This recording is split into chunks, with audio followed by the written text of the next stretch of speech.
So let's look at an example.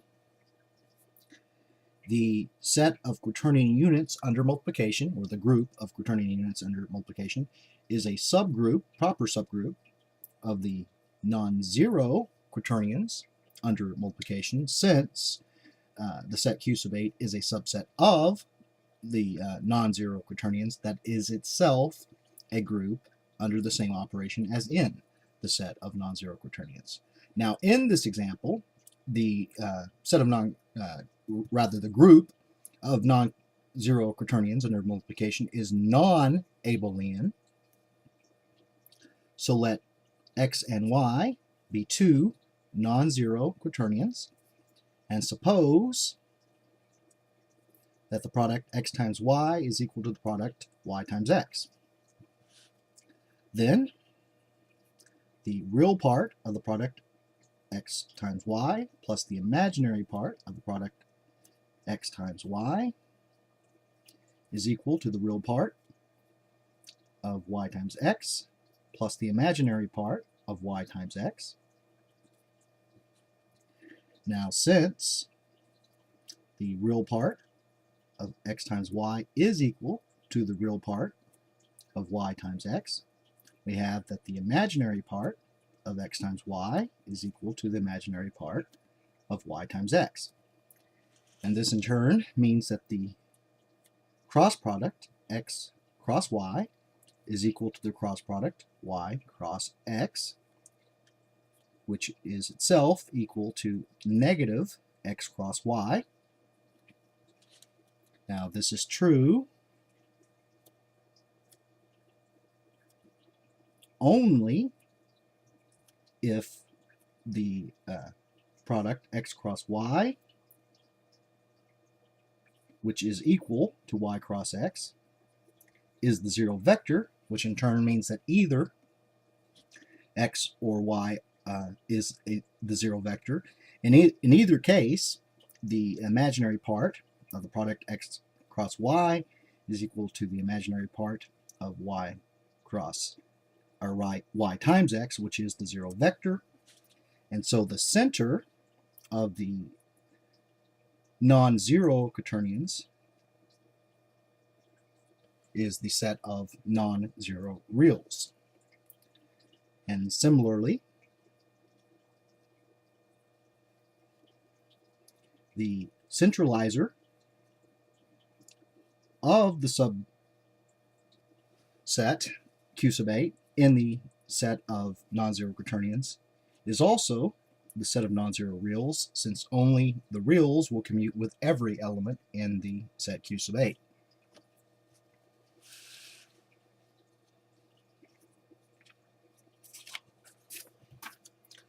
So as an exercise, let G be a group. Prove that the center of G is equal to itself if and only if G is abelian.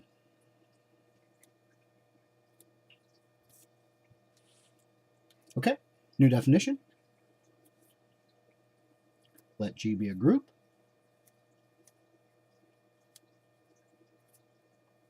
Let A be a non-empty subset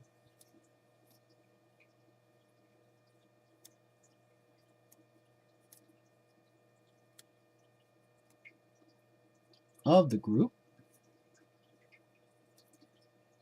and let G, A, G inverse be the set of all products G times A times G inverse for every element A in the set A. Now, this set has a name.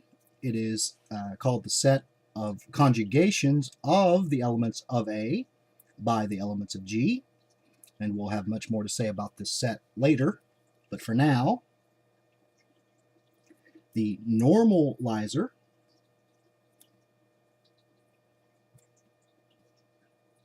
of A in G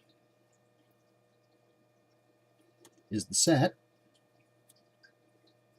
which we denote n sub G of A, and this is the set of all the elements in the group such that the set of conjugations of elements in A is equal to the set A.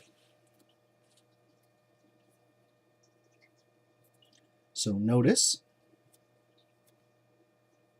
that if G is an element in the normalizer of A and G, then the set of conjugations is equal to, on the set A, is equal to A. So for every element A in the set A, we have that G times A times G inverse is an element in the set.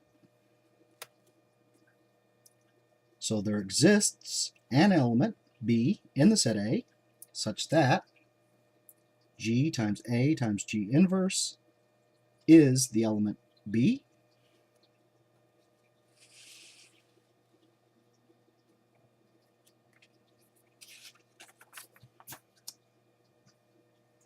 And equivalently,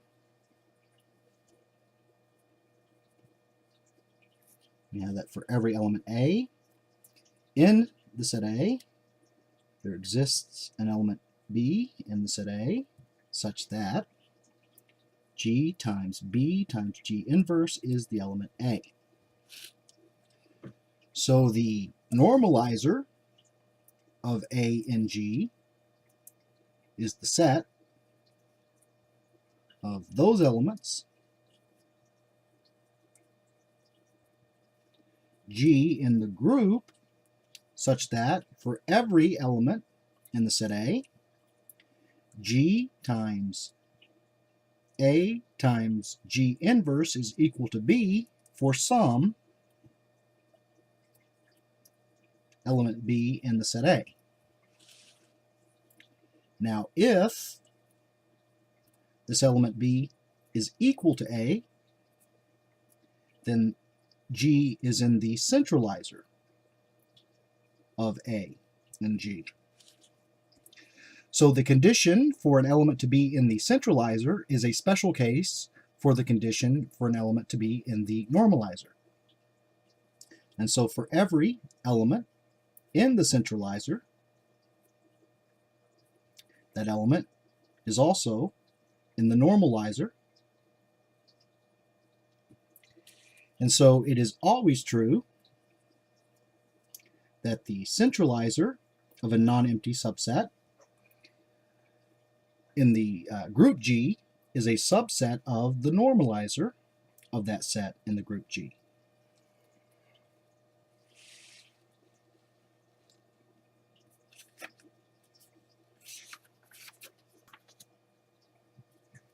So as a second exercise, let G be a group.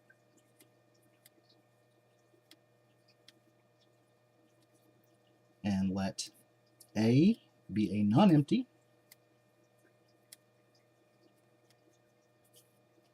subset of the group.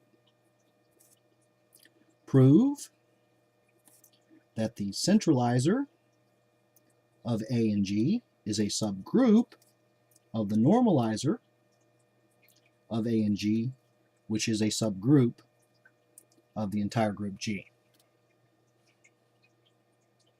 Okay, so new definition. Let H be a subgroup of G. Then H is a normal subgroup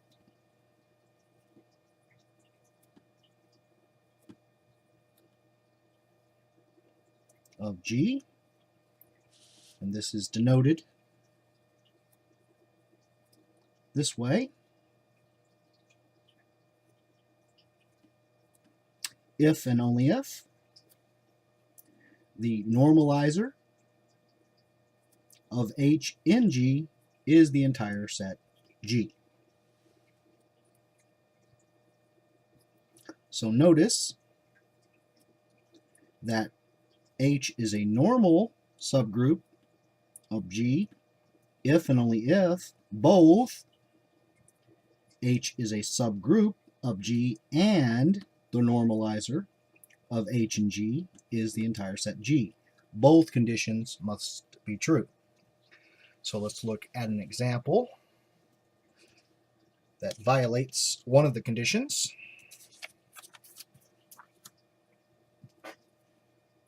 So the set of positive integers under addition is a subset of the entire set of integers under addition, which is a group, but the positive integers is not a subgroup of the integers, since it is not a monoid. It does not contain the identity element. So let G be an element in the normalizer of the positive integers in the group of integers.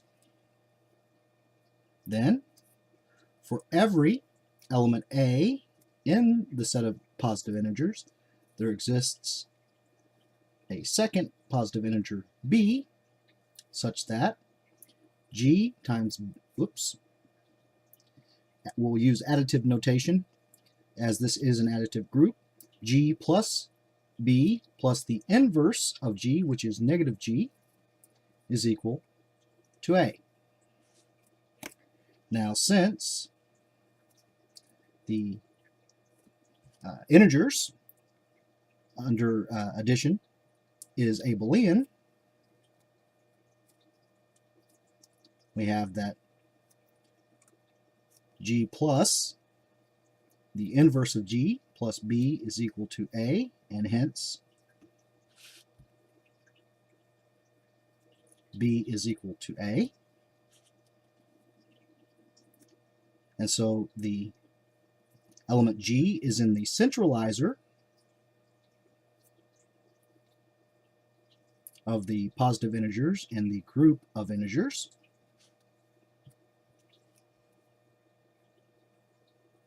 And thus the normalizer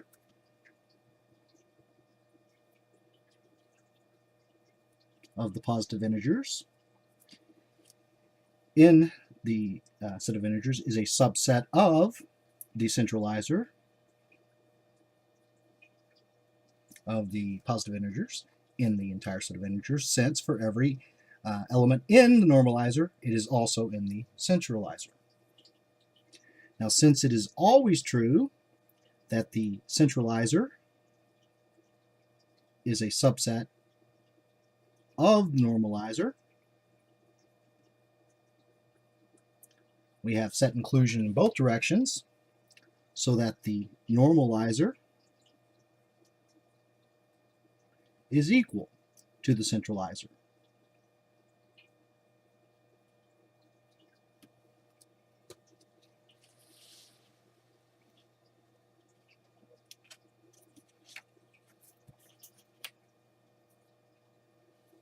Now, as the integers is Abelian, the centralizer of any non-empty subset is the entire group. So the centralizer of the positive integers in the set of integers is the entire group of integers. That is, the normalizer of the positive integers in the group of integers is the group of integers. However, the positive integers is not a normal subgroup of the integers, since the positive integers is not a subgroup of the integers. So in this example, we had the case that the centralizer and normalizer are equal. This is true in general for Abelian groups. So as a third exercise, let G be an abelian group,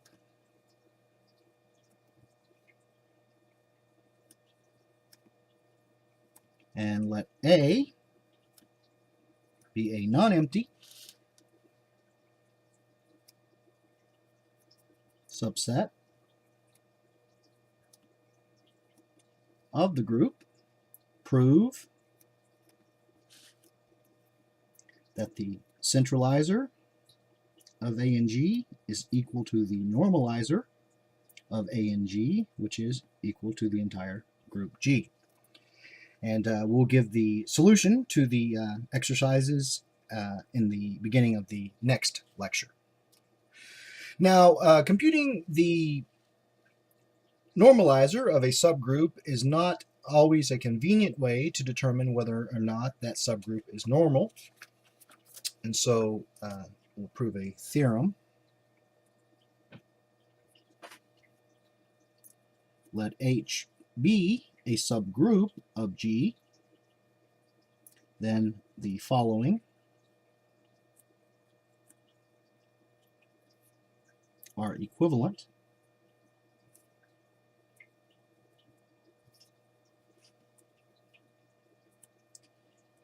If H is a normal subgroup of G, this is equivalent to the condition that the set of conjugations of elements in H is equal to the set H for every element in the group, and this in turn is equivalent to the condition that the product G times H times G inverse is an element in the set H for every element in H and for every element in the group. So proof. First, we will show that the first statement implies the second. So suppose that H is a normal subgroup of G, then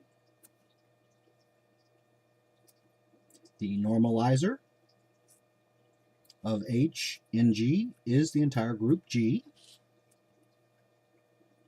and so the group, or rather the set of conjugations, is equal to the set H for every element in the set G. And so the first statement implies the second.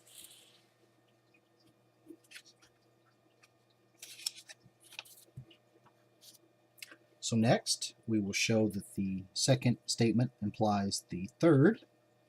So suppose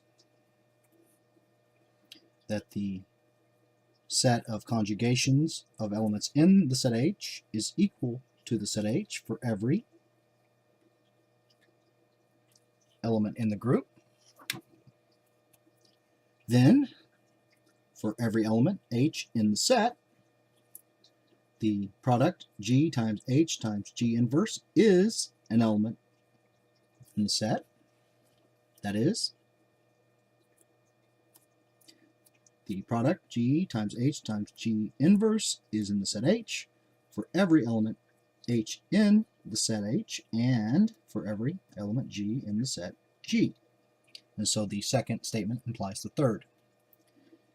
So now we'll show that the third statement implies the first. So suppose that the product G times H times G inverse is an element in the set H for every element in H and for every element in the group G. Then as the product G times H times G inverse is an element in set H for every element in H, we have that the set of conjugations of elements in H by G is a subset of the set H. Now, since H is a subgroup of G, H is a subset of the set of conjugations of elements in H by elements in G, since when we restrict the elements in G to be those elements in the set H, then this is simply closure of operation in H. And so we have set inclusion in both directions, so that the set of conjugations of elements in H is equal to H, and this is true for every element G in the set G, and thus the normalizer of H in G is the entire set G, and hence the set H is a normal subgroup of G, as it is a subgroup for which the normalizer is equal to the entire group.